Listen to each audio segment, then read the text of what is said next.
Hello friends, एक बार फिर से स्वागत है आप सब लोगों का मेरे यूट्यूब चैनल में। आज हम लोग लेके आए हैं ग्रामर के एक इम्पोर्टेंट टॉपिक टेंस, जिसमें करेक्ट फॉर्म द वर्ब आता है। उसकी एक्सरसाइज ये टेस्ट नंबर 4 है। इसमें एमसीक्यू क्वेश्चंस होंगे, साथ में आपको बताए जाएंगे कि आंसर्स इसके जो आ रहे हैं वो किस प्रकार से आ रहे हैं। मैं उम्मीद करता हूँ ये वीडियो बहुत ही शानदार होने वाला है। ग्रामर के जितने भी टॉपिक्स हैं उनसे जुड़ी हुई एमसीक्यूज, एक्सरसाइजेज और उनके एक्सप्लेनेशन वीडियोस हमने डाल रखे हैं, आप चाहें तो उनको भी देख सकते हैं। पहला क्वेश्चन है she dash a novel nowadays, bracket में राइट है। ऑप्शंस है right, has written, has been writing, is writing.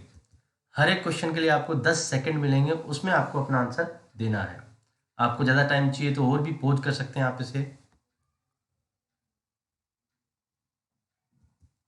First का हमारा आंसर हो जाएगा इज राइटिंग। अब मैं बताऊंगा आपको इसका आंसर इज राइटिंग ही क्यों होगा। देखिए यहाँ पे दिया हुआ है नाउ ए डेज। जब भी किसी सेंटेंस में नाउ ए डेज आता है तो वो प्रेजेंट कंटिन्यूस को इंडिकेट करता है, इसलिए हमें यहाँ पे प्रेजेंट कंटिन्यूस टेंस का यूज करना होगा। राइट नहीं आएगा, हैज रिटन प्रेजेंट कंटिन्यूस में नहीं आएगा, has been writing present perfect continuous में आ सकता है। यहाँ पे आंसर होगा इज राइटिंग। मैं फिर आपको रिपीट कर रहा हूँ, ऐसे वर्ड आते हैं now it is, now, at this time, at this moment. इस तरह के वर्ड्स आने पे हमें प्रेजेंट कंटिन्यूअस टेंस का यूज करना होता है। अगला सेंटेंस है he dash in the river when I saw him, bracket में bathe, bathed, is bathing, was bathing, had bath.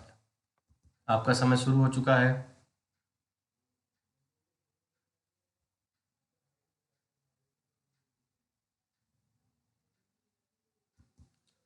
दोस्तों उसका सही जवाब है वॉज बाथिंग। देखिए यहाँ पे ये जो सेंटेंस है इसके दो क्लोजेज हैं, उन दोनों को जोड़ा गया है व्हेन से।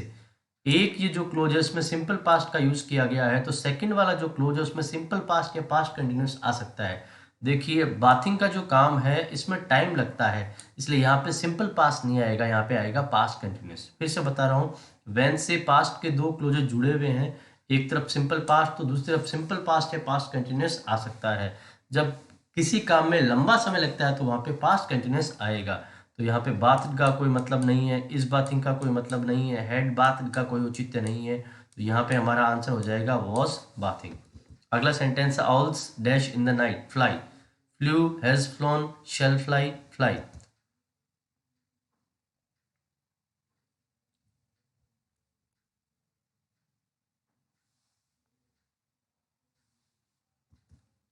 दोस्तों इसका सही जवाब है फ्लाई। देखिए ऑल्स जो है वो प्लूरल है, तो प्लूरल है तो वर्ब हमारी प्लूरल आएगी। फ्लू यहाँ पे पास्ट है, यहाँ इसका कोई औचित्य नहीं है। हैज फ्लोन, यहाँ पे प्लूरल के साथ में हैज आएगा नहीं। सेल फ्लाई हमारा फ्यूचर है, ये आएगा नहीं। फ्लाई यहाँ पे आएगा। मैं फिर से बता रहा हूँ, देखिए आउल्स यहाँ पे है, उनके बारे में बात की जा रही है। उनका जो नॉर्मल रूटीन है, नॉर्मल उनकी जो प्रैक्टिस है उसके बारे में बात की जा रही है। जब किसी व्यक्ति की या डेली रूटीन या प्रैक्टिस के हम लोग बारे में बात करते हैं तो प्रेजेंट सिंपल का हमें यूज करना है। अगर यहाँ पे केवल आउल होता तो हम फ्लाइज लगा देते, लेकिन यहाँ पे प्लूरल है तो हम लोगों ने यहाँ पे फ्लाई का प्रयोग किया है। Since when dash in the school read, have you been reading, have you read, had you reading, had you red.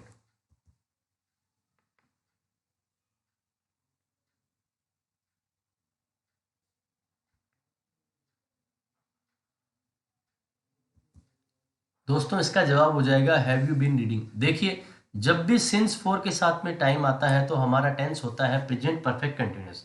यहाँ पे आप देखिए लास्ट वाला हैड पास्ट है, यहाँ फिर से हैड है, ये भी पास्ट है। यहाँ है हैव यू रेड या रीड भी से मान सकते हैं। दोस्तों यहाँ पे आईएनजी आएगा, तो यहाँ आईएनजी नहीं है, तो यहाँ पे हमारा सही ऑप्शन हो जाएगा हैव यू बीन रीडिंग। फिर बता रहा हूँ, सिंस फोर प्लस टाइम हो तो हमें प्रेजेंट परफेक्ट कंटिन्यूअस टेंस लगाना होगा। Unless you dash hard you will not get good marks, study bracket में है, will study, studied, study, had study.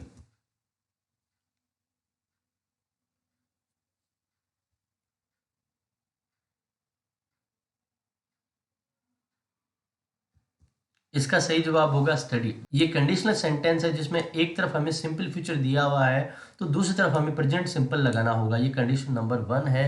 तो जब प्रेजेंट सिंपल लगाना है तो यहाँ पे विल स्टडी का कोई औचित्य नहीं, स्टडीड ये पास्ट का कोई औचित्य नहीं है, हैड स्टडी ये यहाँ पे आएगा नहीं।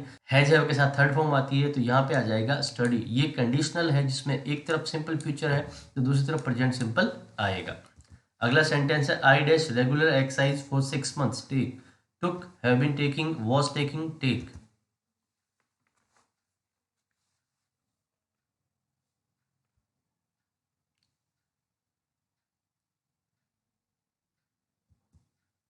दोस्तों इसका जवाब होगा हैव बीन टेकिंग। देखिए यहाँ पे क्या दिया है, सिंस 4 प्लस टाइम।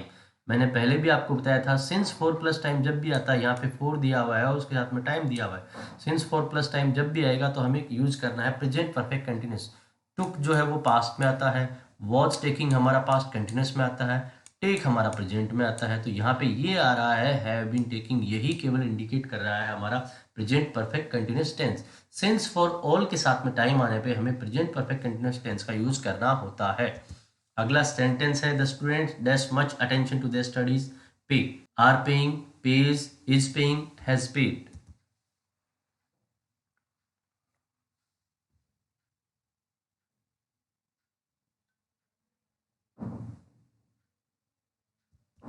दोस्तों हमारा सही जवाब है आर पेइंग। देखिए यहाँ पे जनरल रूटीन रेगुलर रूटीन की बात हो रही है कि आजकल बच्चे जो हैं वो पढ़ाई पे ध्यान दे रहे हैं। तो रेगुलर रूटीन जनरल रूटीन की बात हो रही है तो यहाँ पे हमें प्रेजेंट सिंपल या प्रेजेंट कंटिन्यूस लगा सकते हैं। अब देखिए स्टूडेंट्स दिया हुआ है तो एस ई एस वाला पेज यहाँ पे आएगा नहीं, क्योंकि स्टूडेंट्स प्लूरल है और प्लूरल के साथ में एस ई एस आएगा नहीं। स्टूडेंट्स है तो उसके साथ में इज आ नहीं सकता, स्टूडेंट्स है तो हैज आ नहीं सकता। तो आसानी से हमारा जवाब मिल गया आर पेइंग। फिर बता रहा हूँ स्टूडेंट्स हमारा है प्लूरल और ये जो तीनों है 1 2 3 ये तीनों आएंगे केवल सिंगुलर के लिए। तो हमारा आसानी से जवाब पकड़ में आ गया कि ये है आर पेइंग। आप कई बार इस तरह से भी आसानी से आंसर को पकड़ सकते हैं एलिमिनेशन प्रोसेस के द्वारा कि गलत आंसर्स को हटा दीजिए, सही आंसर अपने आप बच जाएगा। अगला सेंटेंस है she would not come unless you dash her invite. Invite, will invite, invited, would invite.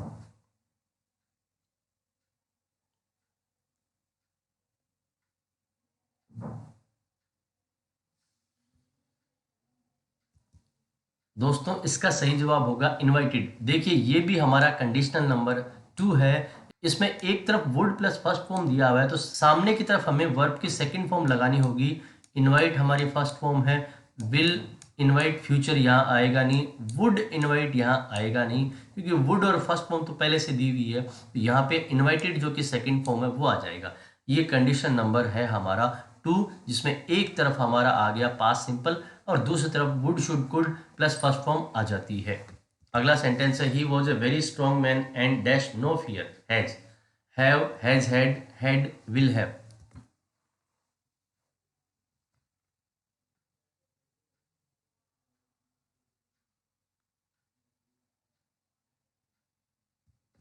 दोस्तों यहाँ सही जवाब होगा had. He was a very strong man. Was का मतलब पास्ट को इंडिकेट कर रहा है इसलिए हैव यहाँ आएगा नहीं। हैड, हैज प्रेजेंट को इंडिकेट करता है ये आएगा नहीं। विल हैव फ्यूचर को इंडिकेट करता है ये आएगा नहीं। केवल एक ही वर्ड है जो पास्ट को इंडिकेट कर रहा है वो है हमारा हेड। तो यहाँ पे आंसर हो जाएगा हमारा हेड। अगला सेंटेंस है she dash to death some years ago. Sentence, is sentenced, would be sentenced, was sentenced, will be sentenced.